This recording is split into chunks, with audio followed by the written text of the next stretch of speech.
മജോസ് travel ഡയറീസിൻ്റെ പുതുവത്സര ആശംസകളെ എൻ്റെ പുതിയൊരു വീഡിയോയിലേക്ക് എല്ലാവർക്കും സ്വാഗതം. ഈ പുതുവത്സരത്തിൽ നിങ്ങൾക്ക് വളരെ വ്യത്യസ്തമായ ഒരു കാഴ്ചയാണ്. ഇന്ന് 1 ജനുവരി 2026. അപ്പോഴും നമ്മുടെ ആപ്പിൾ തോട്ടത്തിൽ ആപ്പിൾ കിടക്കുകയാണ്. ഇത് കണ്ടില്ലേ, എത്ര മനോഹരമാണ്. അപ്പം ഈ പുതുവത്സരം നിങ്ങൾക്ക് നിങ്ങളുടെ പ്രതീക്ഷകളും സ്വപ്നങ്ങളും ഒക്കെ സാക്ഷാത്കരിക്കപ്പെടട്ടെ. അതോടൊപ്പം തന്നെ ഞങ്ങളുടെ സഹൃദയയുടെ ക്രിസ്മസ് ന്യൂ ഇയർ ആഘോഷങ്ങൾക്ക് വേണ്ടി നാട്ടിൽ നിന്ന് കലാഭവൻ ജോഷി അവരുടെ ഒരു ടീം എത്തിയിട്ടുണ്ടായിരുന്നു. അപ്പോൾ അവരുമായിട്ട് ഞാൻ ഇതിലെ ഒരേ ഈ കാഴ്ചകളൊക്കെ കാണിക്കാനായിട്ടുണ്ട്. അപ്പോൾ ആ വീഡിയോ ഒന്ന് കണ്ടിട്ട് പോകാം. സഹൃദയ, നമ്മുടെ സ്വന്തം സഹൃദയ അസോസിയേഷൻ, അതിൻ്റെ ക്രിസ്മസ് ന്യൂ ഇയർ പ്രോഗ്രാം വളരെ ഗംഭീരമായിട്ട് കാണുന്നു.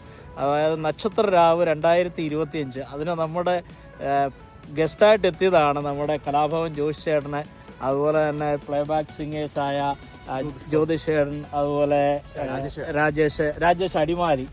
അപ്പം ഞാൻ ഇന്ന് ഇവിടുന്ന് പോവുകയാണ്, കെൻഡിയിൽ നിന്ന് പോവുകയാണ്, ഞങ്ങളുടെ ടെമ്പജ്യൂഴ്സിൽ നിന്ന് പോവുകയാണ്. അപ്പോൾ അതിനു മുമ്പ് ഇവരുമായിട്ടൊന്ന് നമ്മുടെ ഇവിടുത്തെ, നിങ്ങൾ എൻ്റെ പഴയ ആപ്പിൾ തോട്ടത്തിൻ്റെയൊക്കെ വീഡിയോ കണ്ടിട്ടുണ്ടെന്ന് എനിക്കറിയാം. അപ്പോൾ നമ്മുടെ ആപ്പിൾ തോട്ടമൊക്കെ വീണ്ടും ഒന്ന് കൊണ്ടുവന്നതാണ്. നിങ്ങൾക്കറിയാം, വിൻ്റർ ആയതുകൊണ്ട് അതിൻ്റെ ഒരു മനോഹാരിത ഇവിടെ ഇല്ല. എങ്കിലും ഇത് വേറൊരു മനോഹാരിത. ഞാൻ പറഞ്ഞില്ലേ, ആപ്പിൾ പറിക്കാതെ ആപ്പിളിന് വേണ്ടി വെച്ചിരിക്കുന്ന ആപ്പിളാണ് ഇതെല്ലാം. അപ്പം ഇവർക്കൊരു വ്യത്യസ്തമായ ഒരു കാഴ്ചയായിരുന്നു. എങ്ങനെ ഉണ്ടായിരുന്നു? നല്ല സൂപ്പർ. മെജോച്ചേന്റെ നമ്മുടെ ഈ പറഞ്ഞ പോലെ ഞങ്ങൾ ഇന്ന് കൊണ്ടുവരാന്ന് പറഞ്ഞപ്പോൾ തന്നെ മെജോച്ചേട്ടൻ പറഞ്ഞ ചെറിയ സർപ്രൈസ് ഉണ്ടെന്ന് പറഞ്ഞിട്ടുണ്ടായി.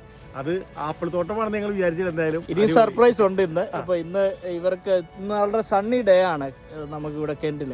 എന്നാൽ ഒരു 5 ഡിഗ്രിയേ ഉള്ളൂ ടെമ്പറേച്ചർ.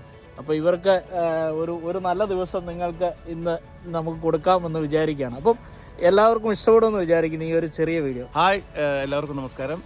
മെജോന്റെ എല്ലാ പ്രേക്ഷകർക്കും എൻ്റെ ഹൃദയം നിറഞ്ഞ ക്രിസ്മസ് പുതുവത്സര ആശംസകൾ നേരുകയാണ്. അപ്പോൾ ഒരു സർപ്രൈസ്, വളരെ നല്ലൊരു സർപ്രൈസ് ആയിരുന്നു. പിന്നെ ഞങ്ങളിങ്ങോട്ട് ഇതൊക്കെ കൊണ്ട് കാണിക്കാനുള്ള മെജോയുടെ ആ നല്ല മനസ്സിനും പ്രത്യേകം നന്ദി. Okay, thank you. അടിപൊളി കേട്ടോ, സൂപ്പർ. നിങ്ങൾ ആ വീഡിയോ കണ്ടു, അപ്പോൾ നിങ്ങൾക്ക് ഇഷ്ടപ്പെട്ടെന്ന് വിചാരിക്കുന്നു. അപ്പോൾ 2026 പുതുവത്സരം നിങ്ങൾക്ക് എല്ലാവർക്കും അനുഗ്രഹപ്രദമാകട്ടെ. എൻ്റെയും കുടുംബത്തിൻ്റെയും എല്ലാ ആശംസകളും നിങ്ങൾക്ക് എല്ലാവർക്കും നേരുന്നു. Happy new year.